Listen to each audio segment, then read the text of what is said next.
Mark Warkentin, a 2008 marathon swimming Olympian, just can't get enough. After finishing 8th in the Olympic 10K marathon swim at the 2008 Beijing Olympics, he was just not satisfied with his performance, but life called with his wife, and a son was born, so he retired and started coaching. Nevertheless, the allure of the open water was too much. The challenge of world-class competition remained. Many of the same men he had beaten, and some of the same men who had beaten him. Yeah, I think the big thing that I made a mistake on in 2008 and why I probably didn't get higher than 8th place is because I enjoyed the Olympic experience leading up to the race a little bit too much.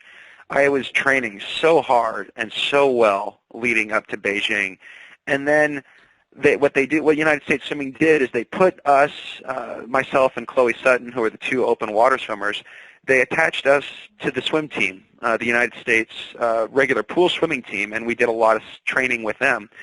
And I found that, obviously they were swimming shorter races, and they were tapering because their races were well before mine. I kind of got into that aspect of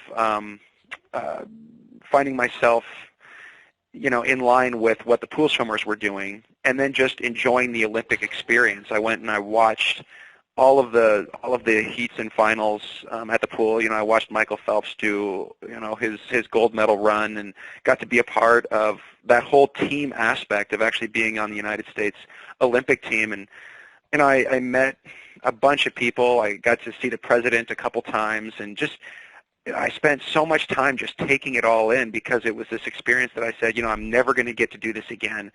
And I think I got wrapped up in being an Olympian rather than getting wrapped up in, hey, you could win a gold medal, or, you could get on the Olympic podium. And I think as much as I cherish the 2 weeks that I was in Beijing before my race, looking back on it now, I wish I had made a few decisions that would have said, okay, the Olympics are great, but you do need to focus on your race a little bit more. And that's not to say that I wasn't training or anything like that, but there's just so much going on when you're living in the Olympic Village.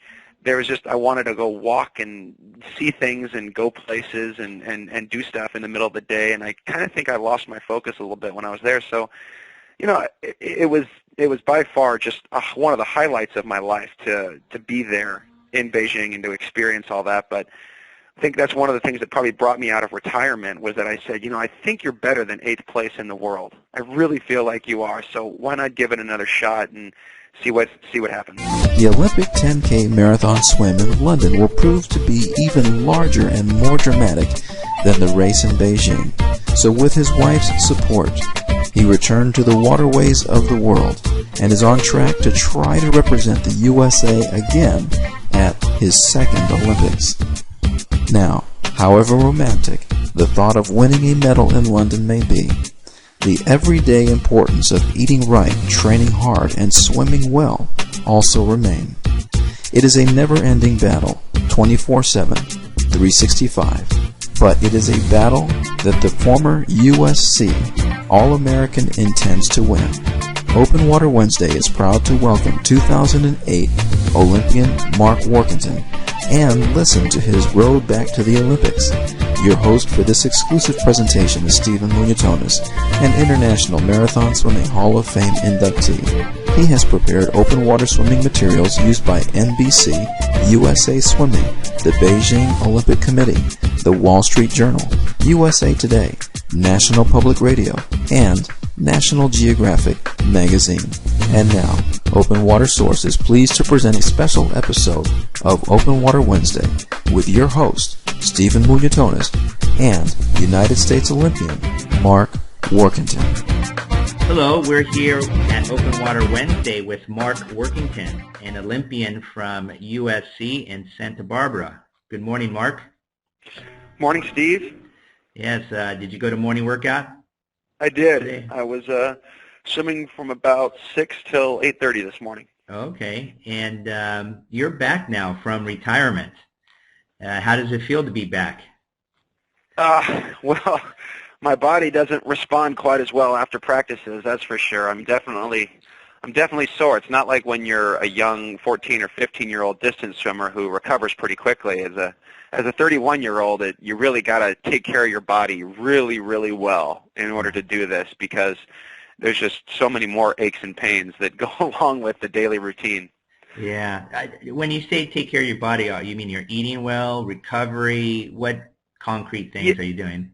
Yeah, the biggest things are eating, when you eat and what you eat, and just drinking a lot of water, and then how much you can rest and sleep when you're not exercising. But the biggest thing is just the fuel. You got to spend 4 to 5 hours a day doing it week in and week out, and if you're not using the right kind of fuel, you're not going to be able to get there. So I've really had to clamp down on my diet to make sure I'm doing what I got to do. So it's not only what you eat, it's when you eat. Yeah. So in other words, are you eating organically? Organic foods? Is there any? Most of the time. Most of the time. I mean, the biggest thing is you just eat basic healthy stuff. You stay away from the fast food stuff, and eat the right types of protein at the right time of day, and the fruits and vegetables, and essentially just the basic healthy diet. I don't go overboard with counting exact calories or anything like that, but it's really important to just hit it, get the right kind of proteins and carbohydrates when you need them. Yeah, yeah. Can you take us through a typical hard day of workout? What time do you wake up? When do you swim? When do you rest? When do you play with your son, who is now in the picture?